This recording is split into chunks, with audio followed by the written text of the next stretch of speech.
കിടക്കുന്നത്. ഓ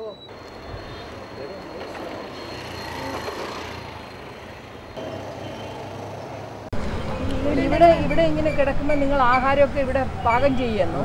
അപ്പൊ ആരും ഒന്നും ചോദിക്കില്ലേ? ഇവിടെ നിങ്ങളെ പോലെ വേറെ ആരെങ്കിലും ഉണ്ടോ?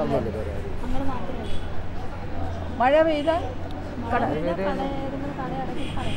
അപ്പൊ നിങ്ങൾക്ക് ഈ അസുഖം എങ്ങനെ ഉണ്ടെന്ന് അറിഞ്ഞത്? എന്ത് വന്നിട്ടാ പോയത്?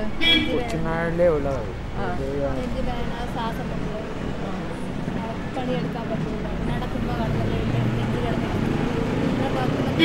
അപ്പോൾ പറഞ്ഞ് ഇത് ഓപ്പറേഷൻ ചെയ്താലേ നടക്കുള്ളൂ. അപ്പോൾ അമ്മയുടെ അടുത്ത് പോയി കഴിഞ്ഞാൽ നമുക്ക് സഹായം കിട്ടും എന്ന് പറഞ്ഞു അവർ തന്നു. അങ്ങനെ വന്നപ്പോഴാണ് എനിക്ക് പോയപ്പോഴാണ് ഇവിടെ ഓപ്പറേഷനൊക്കെ നടത്തി എല്ലാം നന്നായിരുന്നു.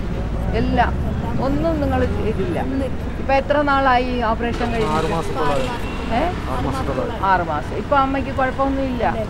അവർ നിങ്ങളുടെ അടുത്ത് എങ്ങനെ പെരുമാറി? നിങ്ങളെല്ലാം ഫ്രീ ആയിട്ട് കിട്ടിയവരാണെന്ന് പറഞ്ഞ് ഇങ്ങനെ പ്രത്യേക രീതിയിൽ അതോ മറ്റുള്ളവരെ പോലെ തന്നെ? മറ്റു നിങ്ങൾ കിടന്നത് ഇപ്പം നിങ്ങൾക്ക് ഹാർട്ട് ഓപ്പറേഷൻ കഴിയണമെങ്കിൽ അടുത്ത പെട്ടി കിടക്കണ പൈസ ചിലവാക്കിയവരായിരിക്കും. ആ പൈസ ചിലവാക്കിയത് നിങ്ങളെയും തമ്മിൽ എങ്ങനെയാണ് അവർ നോക്കിയത്? ഡോക്ടർമാരെ സിസ്റ്റർമാരെ എല്ലാവരും നിങ്ങൾ നിങ്ങൾ താമസിക്കുന്ന ആളിനും ഭക്ഷണം എല്ലാവർക്കും ഭക്ഷണമൊക്കെ തന്നാണ് അവർ നോക്കിയത്. അത് കഴിഞ്ഞ് പിന്നെ 2 ലക്ഷം രൂപ അമ്മ നിങ്ങൾക്ക് ചിലവാക്കി തന്നു. നിങ്ങൾക്ക് എന്ത് തോന്നി? നിങ്ങൾക്ക് ഈ 2 ലക്ഷം രൂപ എടുത്ത് നിങ്ങളുടെ ഓപ്പറേഷൻ? അല്ല പറഞ്ഞാൽ എനിക്കിപ്പോൾ മാറി. എനിക്ക് കിടപ്പുറയില്ലാത്ത കൊണ്ടാണ് ഞാൻ അന്നേ ഞാൻ പറഞ്ഞത്. എൻ്റെ മക്കളെ കൊണ്ടൊന്നും കഞ്ഞി വെച്ച് കിടക്കാൻ